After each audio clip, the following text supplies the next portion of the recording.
and welcome to the program. Charles Moscowitz, Monday through Friday, 12 noon, live at YouTube and at other subscribing platforms. Anne Hendershot is my guest for this segment. Anne is a sociologist and a sociology professor. She's the author of the new upcoming book, The Politics of Envy. Anne, thanks for joining me today. Hi, it's good to be here, Charles. Thank you for inviting me. You're welcome. Now, I just want to start by asking you a little bit about sociology, because I'm a student of sociology, a degree student here in Boston, and I've noticed that the department and the professors and the whole science of sociology is very liberal left, and yet sociology as a science per se is open to some very politically incorrect research, and it doesn't necessarily have to be. And I think that had C. Wright Mills lived, he probably would not have been, because he was intellectually vigorous and honest, and his view of the sociological imagination, I think it would have led him away from the left. But of course, we can't know that because he passed away at a young age, and is a very fascinating figure. I guess that I want to start by just asking you if you could give a little thumbnail on your experience as a sociologist. Well, I've been a sociologist for a very long time, and I got into it just because I'm such a curious person. I'm always wondering why people do what they do. Since I was little, I always wondered, why do people buy the things they buy or commit the crimes and sociology answered those questions, and they did it with data, science. I mean, sociology is an easy major, and there's no getting around it. But if you like statistics and data, this is the major for you, because you can show things very clearly. And that's why sociologists have really lost their way. They don't want to look at data sometimes. When I go to the major meetings, they hide data. Nobody wants to talk about the data on things, the outcomes data on crime and incarceration. And people don't want to know these things. The police data. It's easier to just make stuff up, but sociologists should be willing to look at the data, like you said, no matter where it brings you. But you don't want to. I mean, sociology should be the science and the art of looking at a society as a whole and all of the elements and aspects that make up that society, rather than trying to skew it. And I guess that they can skew it in the same way that you can skew polls. But it depends on the question you ask. It depends on how you ask it, who you ask, where you ask. I mean, it can be rigged. Let's just face it. I mean, of course, to a certain extent, that's probably inevitable, because we are all human beings with biases.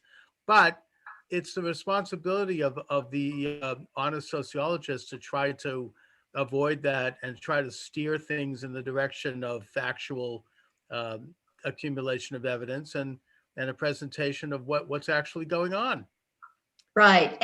All of that data can be skewed, but actually existing data like crime rate data, incarceration rate data, that's not as often skewed. And so that when we present Department of Justice data and we use the data and we manipulate it and try to do correlations by race and by social class, you can't really skew that as much. Now, polling data, of course, you can push people into one direction, one candidate or another, and that's what pollers do.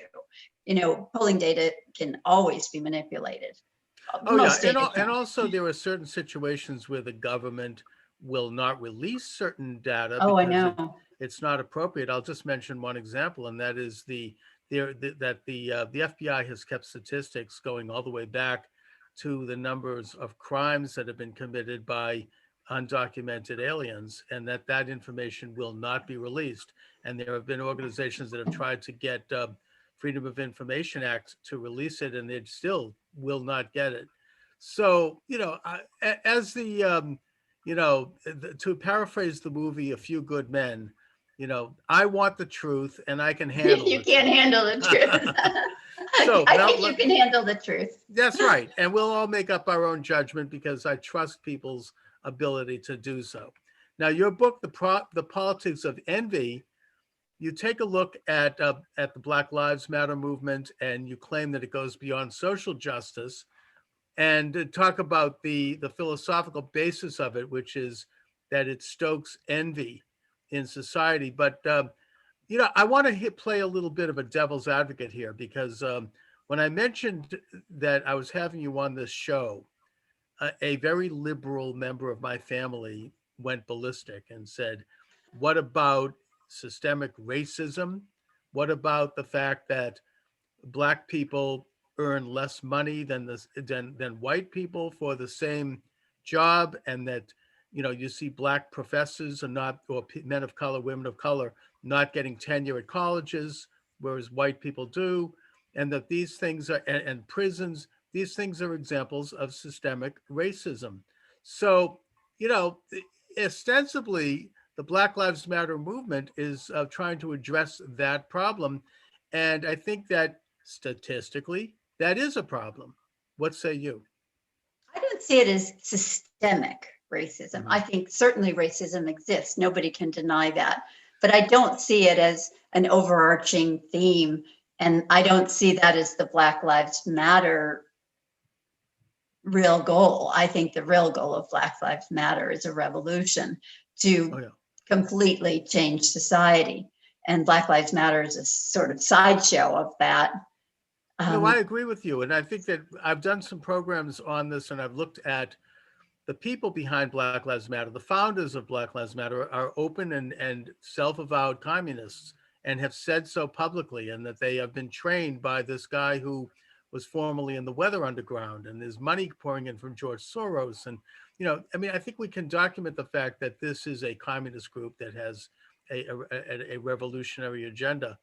However, in my neighborhood near Boston, I actually live in Boston, but I see the Black Lives Matter signs propped up on usually wealthy white suburban properties, I love that.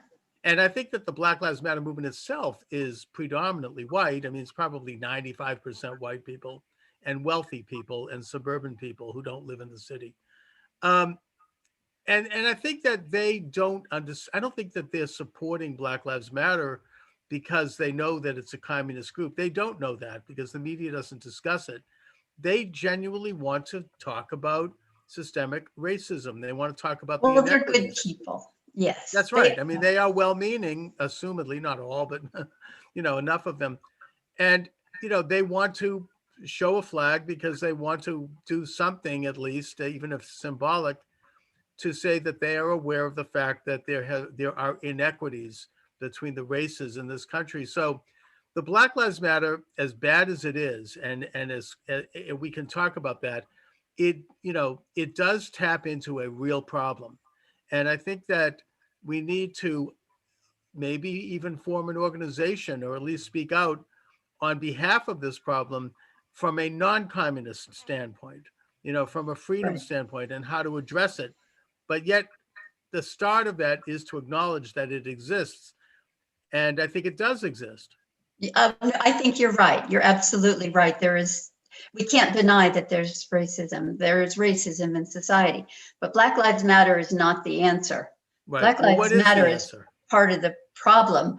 Well, I think confronting it directly and looking at where there is racism and then confronting those instances where it is. And I think President Trump, and I know some of your listeners may not agree with him, but he's doing a great job with looking at the criminal justice system very closely and looking at the racist policies that were there that actually Biden put That's in right. that crime bill he put in '94, and even worse in the '80s.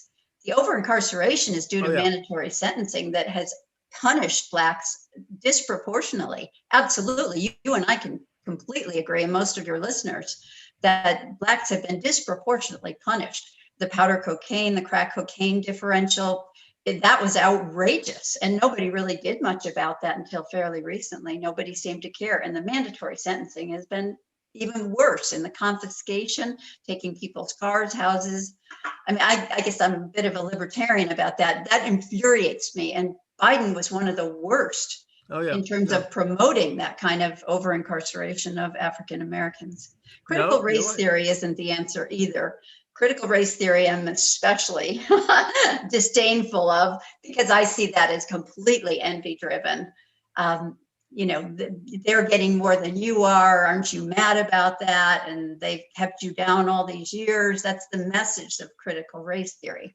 And I think that's the Yes. problem with No, it. it goes into the sort of micro and aggressive theories and all these other crackpot theories that unfortunately came from certain sociologists. I would I particularly point, know. I would point a finger particularly at Charles Pierce of Harvard back in the 1980s, who came up with this whole microaggression thing where you put everyone under a microscope and try to find a racist gene.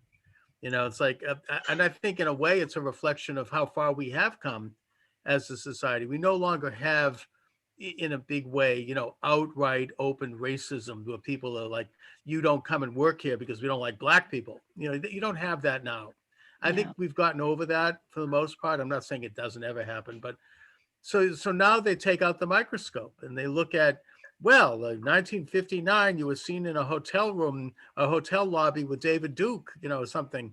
You Yeah. must be racist. And then they destroy your career. And you notice they only do it to people that aren't on the left. It's a political football, and it trivializes continued racial inequities in this country. You're right to point out that President Trump has signed the First Step Act, which released approximately 10,000 men from prison who had been there for minor crimes, like a minor marijuana crime, and probably 90% of them are black, and that's the first step, as it says.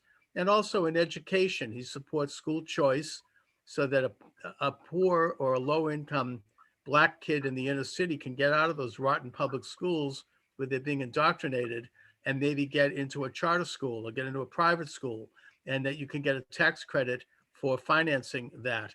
This has been around for a long time, and President Trump supports it. So, Right. we can talk about real racism, and we can talk about policies that are actually trying to erase these remaining racial barriers, whether they were real or intended or not. And I think that they are doing that. But I want to get into your analysis of envy. And I mean, seems to me to be a classic founding block of the Marxist idea, which is that you look at the guy living down the street from you who has more than you. He has a better house than you. He has a nicer wife than you have. He's got a better car. And you say, hey, I'm envious. I'm jealous. I want some of that, or I want to have it taken away from him because it bothers me. It Because makes he me doesn't deserve it. he doesn't deserve it, or it makes me feel like a failure when I see it, and I don't like that feeling, so I want it taken away from him. And then you have a politician come along and say, hey, it's not fair that he has that. We will take it away from him, and we'll maybe give a little of it to you, but at least we're going to remove it from him so that you're equal. And it's an appeal to envy. And of course, the end result of that is that both sides end up poor. I know, and that's the problem with envy. It cuts both the person who's envying and the person who is being envied. And that's why I find it, I see it just growing, especially in this primary time. In the primary time, Elizabeth Warren, de Blasio, at one point, Mayor de Blasio said, there's plenty of money in New York. It's just in the wrong hands. So he was pretty much saying, I'm just going to spread it around. Obama said that to Joe the plumber. That's really right. when I started noticing, I'm going to get you some more. And Joe the plumber didn't want to take it away from somebody else. He just wanted to have a better life, It's like you didn't build that. I mean, Elizabeth Warren started that mantra. That drives me crazy. And the millionaires and the billionaires. In other words, it's appealing to the darker side of our personalities. We all have some envy at times. We look at different situations. But we know that it's wrong. We know that it's not, the better side of our nature. And this particular ideology appeals to that side. It normalizes it. And it says, you deserve to have something that you didn't earn just because you exist, because you want it. You didn't have to do anything. I mean, the guy taking the house away from his neighbor, he didn't do anything to warrant that. It's just he wants it. And therefore, the government is going to give it to him in the name of, this fuzzy idea of equity, that somehow everyone Social deserves. justice. Well, that's right, which itself is a concept that has been perverted, Oh, I because know. social justice, I mean, depends on the eye of the beholder. I mean, I think social justice could be the death penalty for someone who commits murder. That's social justice, Well, but I know. we can talk. I mean, when you hear that word, you have to ask That's not the way the exactly what they. social justice warriors would identify it. But I think envy has reached that, and especially in our politics. But it isn't just politics; it's spilled over. I mean, the guillotine in front of Jeff Bezos' house. Amazon has a lot of money. He's made a lot of money. He's the richest guy ever. Yes. And gets richer by the minute. I just got an Amazon delivery. I just made him richer. But Sure. Does he deserve a guillotine in front of his house? I mean, there is this French Revolution kind of stuff going on right now. And I think the politics of envy always ends with a guillotine or the firing squad. Oh, it does. And every communist revolution has usually, and this is something that the revolutionaries either avoid thinking about or they forget, is that it is they themselves that are going to be the first people to be put on the block. Right? I mean, you look at the Russian Revolution. I mean, or for that matter, Hitler, who I think was a socialist. Yeah. They turned the knives on their own dissenters. They got rid of their own intellectuals and their own, property owners first, and then they focused on other enemies. So, if people like AOC and them think that they're going to come to power and redistribute the wealth, their friends will be the first ones that are going to end up facing the firing squad. It's true. Her staff members are some of the most envious people. This Dan Riffle that works for her, he's her aide, and his Twitter handle is "Every Billionaire a Policy Failure." He grew up in a trailer park. He didn't have much money. He always gives that sob story, and he hates his coworkers because they didn't have a hard life. So he's very envious of them. You can tell because he talks about them. He said, "I came to Capitol Hill expecting, to burn it down, and they don't want to burn it down. They like things the way they are." Those are his co-workers he's talking about. So he's just a very envious guy. So I try to capture that kind of envy rhetoric, and there's a lot of it in her staff and on the staff of many. I mean, I'm finding it everywhere, and you see it. And Bernie Sanders' staff. Oh, absolutely. And they're banking on the fact that they're going to whip up enough anger and envy and other of the more unsavory aspects of all of us, and to get people to go and overthrow the government by election or by stuffing the ballot box or however they're planning on doing it. Yeah, I think there'll be all of the above. Right. That's right. And it's a very troubling and a time that we should be concerned about. It worries me. I make light of it, but we shouldn't make light of this because this is very frightening. This Twitter ex-CEO, who I think is envious, he's not in the game anymore. He got fired. I don't know if you read about that, but he said that any CEO that is not engaged in social justice work with his staff should be lined up and shot.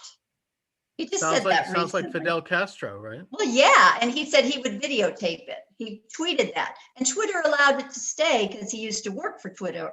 He was the CEO until he got fired a few years ago. So, well, Twitter allows a lot of stuff to stay. Yeah. So he kind of jeers from not to.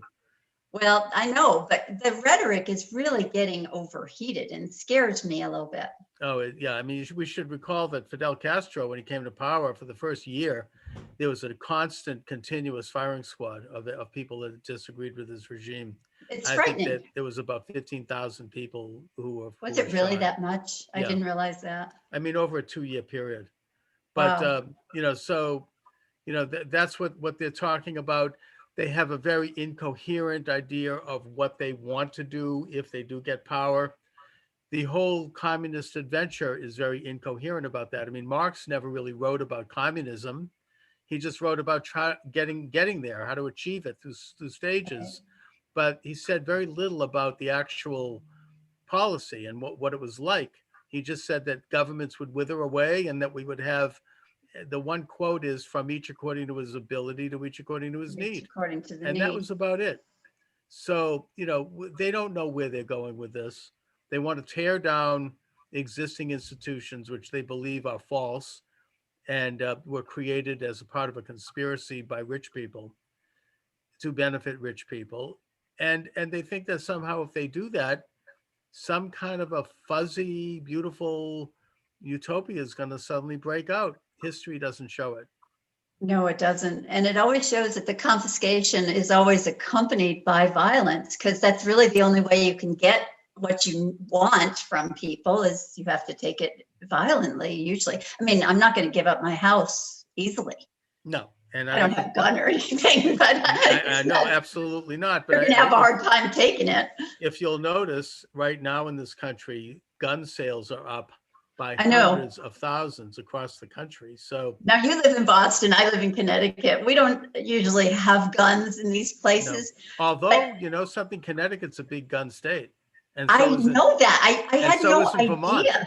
Yeah, Vermont is apparently, Bernie Sanders' Vermont, I think That's it has funny.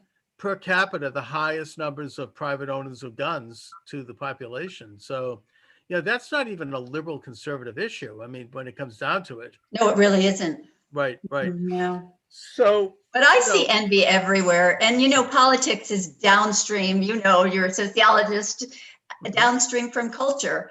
And the culture of envy is strong. I mean, I even see it in the church. I teach at a Catholic university, and Pope Francis just came out with a new encyclical, and he uses the language of the French Revolution. Honestly, I'm not Catholic, but I'm concerned about that because I admire the Catholic Church as a great moral beacon in the world and a great. Well, we always have been. Of course, and so I am concerned when I hear him making these different comments. Well, the whole encyclical is bashing capitalism. What's the deal with him? I mean, he's. I mean, I've heard. I don't know. I'm not trying to point a finger here, but as an Argentinian bishop, I've heard that he was a Peronist. Well, The Economist just did a couple of years ago. In fact, I write about it in the book, calling him the Peronist Pope. Rush Limbaugh has called him the Marxist Pope, and I think he is kind of a Marxist, although he never says that. But one of the subtitles in this encyclical that came out this week, I just wrote about it, it uses the language of the French Revolution. Egalitarianism, liberty, freedom. Might they remember that the French Revolution executed how many priests and bishops? No, does he not know that? Yeah, I mean, I think that history there is not good. It's not kind to Catholics. The reaction, what was the term? The Derangists, or were Catholic and were people in the countryside who were private property owners who basically got rid of the Reign of Terror. Yeah. And of course, that led to Napoleon, who was still a revolutionary, but not, pretty moderate by comparison. So, I think the Pope needs to look at his history books, maybe. Yeah, he does. But the reason the church is alive is because of capitalism and people donating, and still, he doesn't seem to remember that. But I think it is the Argentinian roots. So I try to forgive him for that a little bit, but it's hard, But I think that the church itself still has a strong moral compass. I mean, there's enough. Oh, absolutely. There's enough people. I mean, we're talking about the oldest and the most vast religious organization in history. I think that hopefully there's enough. They've got enough institutional diversity, as you will, if you will, to keep the ship of state flying right, regardless of the Pope. I mean, and there have been other popes in the past that have gone off the rails. Not to say that he's gone off the rails, but we've had some bad ones. No, I understand. So, the politics of envy, I don't think this election has flown as much as it has in the past. And yet it's pretty bad. What do you think is going to happen in a few weeks on election day? It's hard to say. I don't think Joe Biden's going to answer any questions, about stacking the Supreme Court. He's so careful about not offending any of his base or anybody. So I have no idea. It depends on how the voting goes. It's frightful when you look at the Drudge Report and they keep saying Biden is ahead by 20 and he's ahead by 18. And I read that stuff and my heart sinks. It makes me very nervous. Yeah. I mean, I think that it might be, I want to think that it's these are suppression polls that are trying to demoralize the opposition. Now you have Nancy Pelosi submitting a bill to have President Trump removed from office because I she know, because feels the that he's 25th Amendment. mentally unfit because of the COVID disease. I don't think Yeah. there's any evidence that COVID makes you mentally unfit. No. It's I mean, Well, if they I think she's saying the steroids are making him mentally unfit. well, maybe they might have a little influence, but not mentally unfit. I mean, But it's nobody in Connecticut is putting a Trump sign. I'm in favor of Trump. I would like to see him win, but I understood. don't have a sign in front of my house. I can tell you that much. Well, I that's, don't. you're touching upon an interesting subject because I think that a lot of people, and this happened the last election, they do not want it to be publicly known that they're No. supporting Trump for good reason. It's you can lose, you could hurt your career, it could hurt your standing, and you could end up being attacked Oh and yeah. denounced, and people are going to cut ties with you. It's very ugly. So I think that people are waiting for election day, and then in the privacy of the booth, they're going to vote for him. And I hope Well, that's at what least I'm in one. hoping, but who knows? I Yeah, don't well, know. so do you think there's any possibility, Anne, that there may be in sociology the development of conservative sociology? Because I know that sociology over the years has developed many of its own sort of sub schools. I mean, like for example, Bell Hooks developed feminist sociology. Very Right. interesting writer, by the way.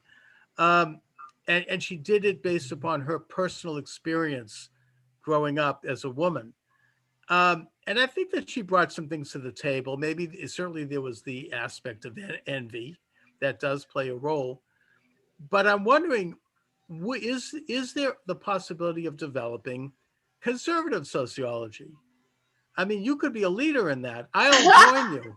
I would love that. If you I mean, want when to you look at, develop, we would have great predecessors. Daniel Patrick Moynihan was a oh hero of yes, mine, a huge.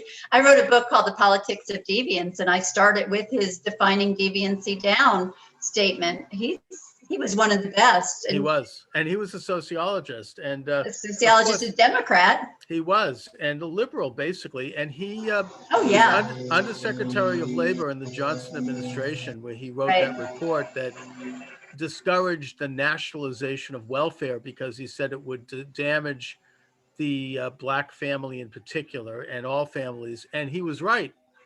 I mean, right. before that, he shows that the Black family, Black marriage was intact. It was very high, in some cases higher than white. And that by getting people into welfare and making it into this national program that did not consider the individual or the specifics of someone's situation, they would establish an incentive to not get married and to have the man get out of the house, and then an additional incentive to have children. And that's exactly what's happened. He was It exactly would be right. hard for him to say that today, though, even though he had real data to He show did. that when there's not a father in the house, there's going to be a problem with the boys in that house. That's right. Exactly. And that's he was very prophetic in that way. And Was I think that if we had real sociology actually examining social problems in the society, we may really learn something. So, Anne, I hope that you are a leader in starting a well, conservative only if you come sociology. along. I I could will see be. you I and will. I at the ASA meetings. I'd be happy to work with you. I'll write articles if you want to set it up.